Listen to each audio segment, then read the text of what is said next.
morning and welcome to Kirkstone. I just thought I'd do this what I'm laughingly calling a hemi-tour, because it's not a tour of the whole of the main greenhouse here at Kirkstone, but it is a tour of half of the greenhouse, starting with a very quick overview. And this is not an in-depth piece of coverage. This is merely to celebrate really the fact that this has been designated the warmest February day for 20 years here in the UK, which is essentially something remarkable, because last February was very cold, and whilst we have had a period of 3 or 4 weeks of very cold weather, including quite severe snowstorms, the overall ambience of the winter has been extremely unwintery. And we have, as I'm sure you can see, some unbelievable sunlight shining through various plants, making this ghostly variegated Haworthia retusa even more ghostly than normal. It looks as if it's been lit from above, as one of my friends is very fond of saying.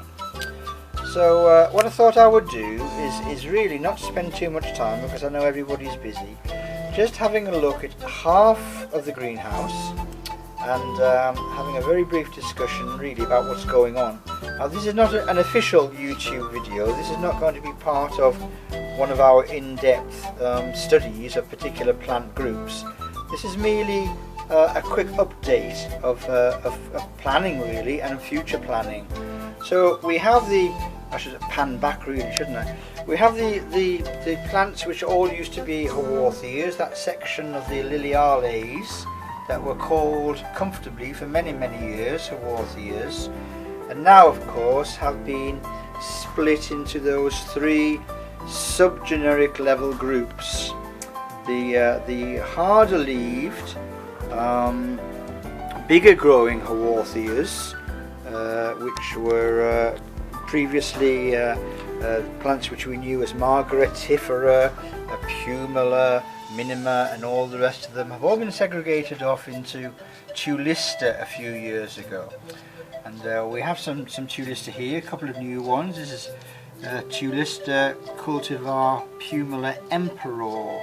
So this is the Emperor cultivar of Tulista Pumila. So there's the couple of Pumila variants here. We've got Haworthia Pumila itself, which really is one of my favourite plants. Lovely spotted Haworthia stroke Tulista Pumila. And we've got a hybrid between the stiffer recurved leaved Marginata and Pumila, which has got, I don't know if you can see them both together. It's got a kind of a fatter, stiffer outreaching leaf as opposed to a slightly incurved leaf. And then we've got a particularly nice cultivar which came from Japan a few years ago, and this is Angel's Tears, more correctly Tears of an Angel. Sounds like a Madonna LP cover, doesn't it? That really is a lovely plant. And then, as I say, we've got those 2 new offsets from Tulista Emperor. So we've got a little Tulista section there, so we'll be featuring that when we come along to do the Haworthia series quite soon. Now, towards the back corner we have the Haworthiopsis section. So this is the section of the old Haworthia grouping that was called the Hexangulares, and they were separated off by a couple of botanists based on the structure of the flowers. So there's a couple of windowed species in there, centering around the tessellata stroke venosa complex. Then there's the well-known Attenuata fasciata complex, with some nice variegated plants in that particular grouping. And then there are some larger growing Attenuata fasciata complex groups like Attenuata varradula, the cultivar Fasciata concolor, Haworthia longiana, one of the longest leaved Haworthias, and then there's the Limifolia clade, there's Limifolia var arcana there. We've also got the spider white clone of Limifolia striata.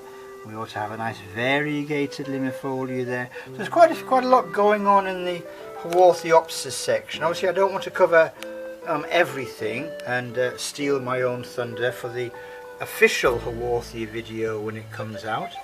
But there are some very attractive plants in the Haworthiopsis section.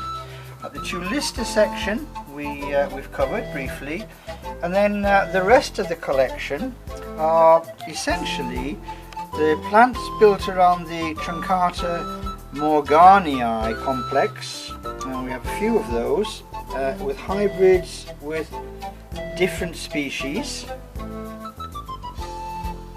many of which are around the hybrid Kagani. So Truncata times Kagani, for example, we have a small individual plant, Zuzimi, and we also have a colony of that plant which is branching nicely. That's also Haworthia Truncata Zuzimi. And I am experimenting with growing some of these clustering or clumping Haworthias in lower pans, almost alpine style, and really letting them branch at the base and seeing what they can do, rather than continually splitting them and taking them off. And the other main focus, apart from the general Haworthia approach, are the softer leaved Retusae. So all of these plants which have windowed, recurved leaves, including my personal favourite, this Haworthia pygmaea. There's a very large growing version of that particular taxon, and many cultivars and hybrids like this Fusca and others. So there are quite a few. I suppose one of the standout plants, but I'm never quite 100% convinced about the name, is this Retusa acuminata. It's just such an incredibly perfect eye-catching plant. So this isn't an in-depth genus overview of the plants that used to be Haworthia. It's just to celebrate the fact that it's a nice day and to have a look at what's going on in the greenhouse. But that is the brief February Haworthia overview, just to see what's going on at Kirkstone. So the plans are to continue to segregate Haworthiopsis, Haworthia and Tulista out, and to have separate growing areas for them, and to look at the relationships between particular groupings like Tulista and Haworthiopsis with other plants like Gasteria, about which I will speak very soon.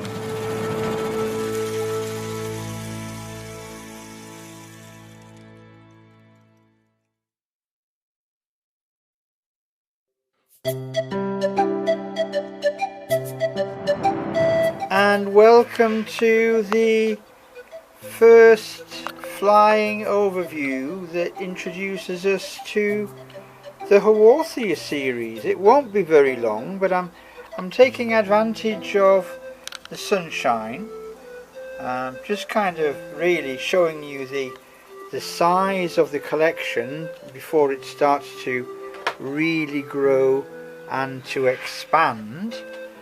The main thing I wanted to get across was the incredible variety of the Haworthias in the collection, and also the unbelievable range of structure and design that you will find amongst what we're calling Haworthiads. So those plants which were formerly included in the overarching genus Haworthia, and there were three subsections. Of course, there was the genus Haworthia proper, and they were the plants which had succulent leaves like these, and like these, like these, and most of these. Then there was the genus Hexangulares, and the Hexangulares have now been moved into the new group Haworthiopsis. So Haworthiopsis meaning those plants which look like Haworthias, and they are again a very varied group, and we're going to be focusing on those at some point in the series, and we'll have a real chat and a talk about the genus Haworthiopsis. And the other section was the section Robusti pedunculares, and those larger growing Haworthias have now been moved into their own genus, which they should, because they're not really that similar, their own genus Tulista. So we have Tulista, they're the large firm-leaved growing plants, and then we have Haworthiopsis. They are mostly rosetiform with spots, but some grow to be more columnar and lengthy, and we'll be looking at some really tall ones later. And then the actual genus Haworthia itself, which has the rosetiform, squat, fat-leaved, juicy plants in it. So the three groups really are quite distinct, and we have a lot of Haworthias to talk about. We have lots of unboxings to celebrate. We have lots of truly stunning plants to look at, and that is what we are going to spend the next few video episodes doing. We're going to have a look at spider Haworthias, we're going to have a look at Tulistas, we're going to have to look at the very many wide shape of the modern cultivars in the Retuse group, so the Retuse Haworthias, and any others which merit our special attention, like the truncate Haworthias, those derived from Haworthia truncata and Morganii. But mostly we're just going to celebrate the joy and diversity of this wonderful group: Haworthia, Tulista, Haworthiopsis, spider Haworthias, Retuse Haworthias, and this magnificent hybrid from China, Bingay, which means the ice river. And this is the largest Haworthia that we have, and we'll come back to have a really good close look at this guy, and this guy, and this guy, and this guy, and all of the plants in the overall collection will all get their chance to shine in the sun. So we'll be talking about all of these. Of course, if you do have any questions, then by all means ask. If you have any suggestions for future videos, also ask. Basically interact in any way that you feel is useful. Ask away, and we'll try and do our very best to answer. So it's goodbye for me for now, and I'll see you very soon on the second episode of the series. See you soon. Bye.